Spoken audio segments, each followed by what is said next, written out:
So how can you put the iPhone in sleep?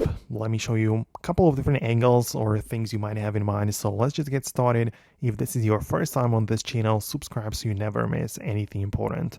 So the first thing I want to show you is the sleep focus mode, which can be found in the settings and focus section.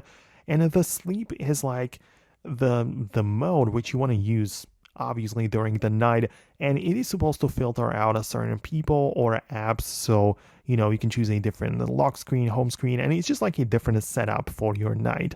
And the point is that you probably have the scheduling enabled, so you can change that and choose a different bedtime, wake up time, customize the alarm, and all of that. So this is like the sleep mode. So you put technically your phone in the sleep, right?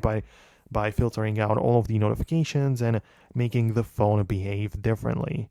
On the other hand, the sleep mode is also usually referred to as the automatic locking feature.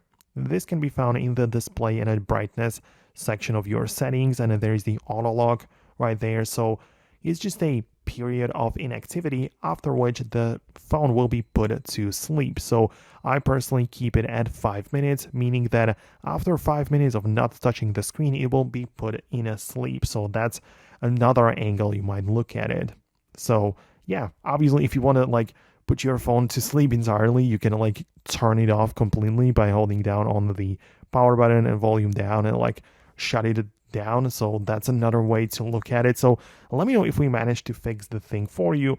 Let me know what you think. Subscribe for tutorials and videos like this one, and I'll see you in the upcoming videos as well.